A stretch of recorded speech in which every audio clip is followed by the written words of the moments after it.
All right, so I went to a webinar where Anna and Laura talked about their Lego data, and they made some comment that I vaguely remember about Lego Friends, which is the girls' Legos, being more expensive than traditional sets like Lego City.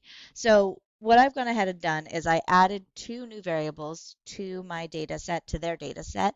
I added a cost per piece because when you look at the piece count on a Legos, right, you can I figured that a $699 Star Wars set that has a ton of different pieces, I don't really want to compare that to a 40-piece Lego set. So I created a variable which is just the cost per brick, essentially. I just divided out the cost by the number of pieces.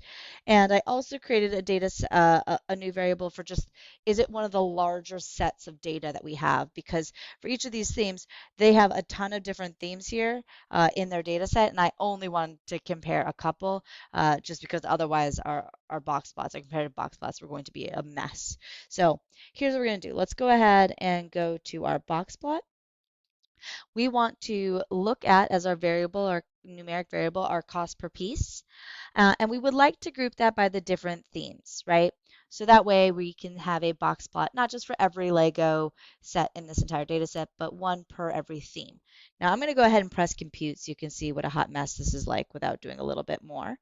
Um, yeah, there's a lot of them. In fact, let me go make these horizontal because for some reason I just love a horizontal box plot. Yeah, it's like there's so many I can't even read the names on this thing. And some of them just have a single line because there's like not as many options or they were all the same. So yeah, this is hard to understand. So let's go back and let's do a little where action. So where allows me to be like, I don't want the entire data set, let's subset it. And I'm going to go ahead and subset it based on my larger, that's what I made, equal to, and yes. Okay, so this should now do the same thing, fingers crossed, but only give me Lego City, Lego Friends, Lego Star Wars, and Ninjago. Those were all data sets that had more than 75 observations. So I'm going to ahead and press compute. Here's all of our larger ones. And we got some fat outliers for city. My goodness, what has happened? That doesn't even make sense. I need to go look at this. Let me highlight these. How I don't understand how it would be possible that we would have a set of Legos. I think there has to be a mistake. So I'm gonna.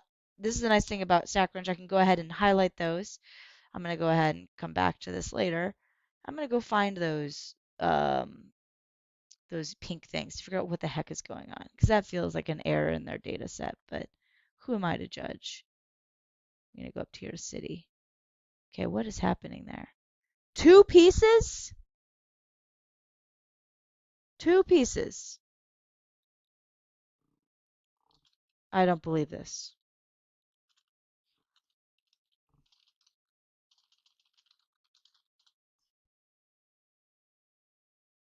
Oh, shockingly, it is a two-piece set.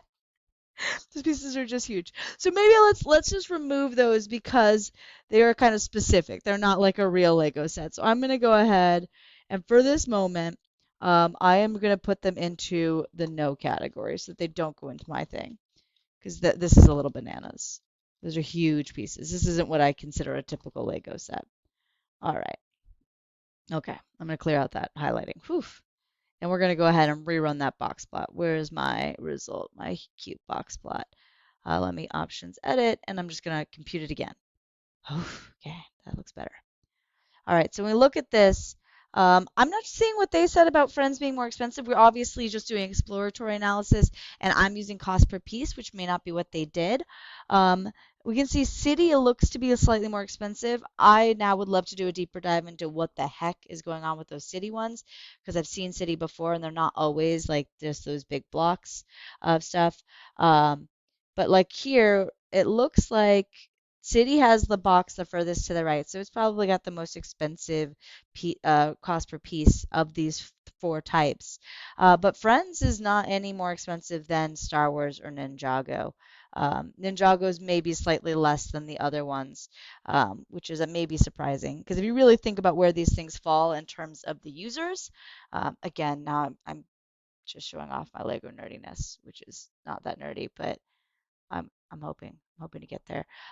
Is that City and Star Wars tend to be older in terms of like the age ranges and the themes, and Ninjago and Friends to me are kind of the same age kids, right? They're my kiddo loves Ninjago, and his friends who are girls in the same age range are doing those Lego Friends.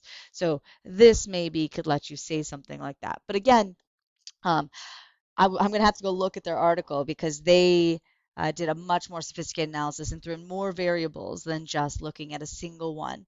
But looking at the single one, it looks like there's a pretty similar price per brick, with the exception of City being slightly more expensive, even after removing those two. I still can't believe curves and crossroads. Whoa! But this is part of the reason we do that exploratory data analysis. You may not notice these sort of outliers or weird um, sets that you're like, okay, that's not really the type of set I want to be talking about. Like, I'm thinking of a certain thing when I'm thinking of a Lego set, and it's not two giant things for, me to build a city on. But there we go. I talked way too long. I'm sorry. I'm done. I promise.